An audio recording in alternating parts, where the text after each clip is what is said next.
No, it's not for me. I don't feel called. I don't want to go into the priesthood or the official ministry.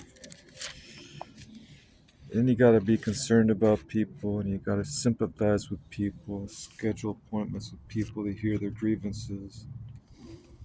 Then you got to try to figure out a way to help them and assist them and come up with a solution, and if you don't have a solution, you got to say, oh, just pray about it. It's takes a lot of time. It is a somewhat of a burden to carry other people's burdens. I know that's a loving thing to do, humanitarian and philanthropical, philanthropical thing to do. Being a philanthropist, they call it, where you contribute to other people's needs and other people's. You help people. You either give to charity, or you assist them financially, or you assist them practically in some kind of activity. It takes a lot of work, and you have to have compassion, a certain level of compassion, I suppose. But it is an order, actually. So it's obeying God, because that is something that everyone should do. At least on some level, you're supposed to help other people if they're in distress, or if they're in turmoil or agony, or you're supposed to sympathize with them and try to honor them and respect them and love them. You're supposed to do what you can with the ability that you have. It does say to contribute according to what you have, not according to what you don't have. Some people have 30%, 60%, 100%. The Bible says. Not everyone has the same level of means to contribute. Even if you only give 1 penny, if that's all you have, that was a lesson in the Bible somewhere.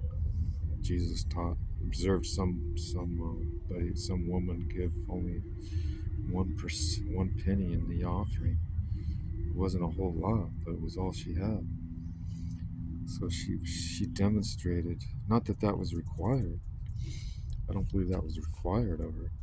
She did that on her own initiative because she loved God.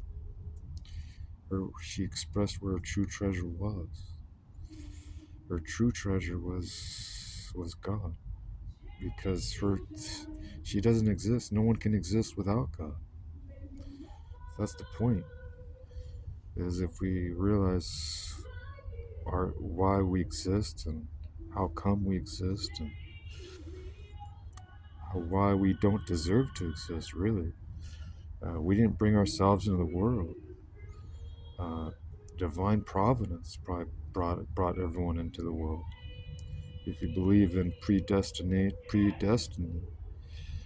uh, there was a divine plan, a divine outline, a blueprint for not only for the creation of the world, but for the future of the world, all its inhabitants, all the planets. It's not by accident. It's not by just a random Darwinian evolutionary process. There was forethought in creation. There was forethought and design of all of life. Look at how perfect everything is. The planet alignments, our biological functions, everything is in working order. And it's not just it doesn't appear to be just a self random self construction. It was organized by intelligent thought. All our molecules, all of our atoms, so forth. So there's some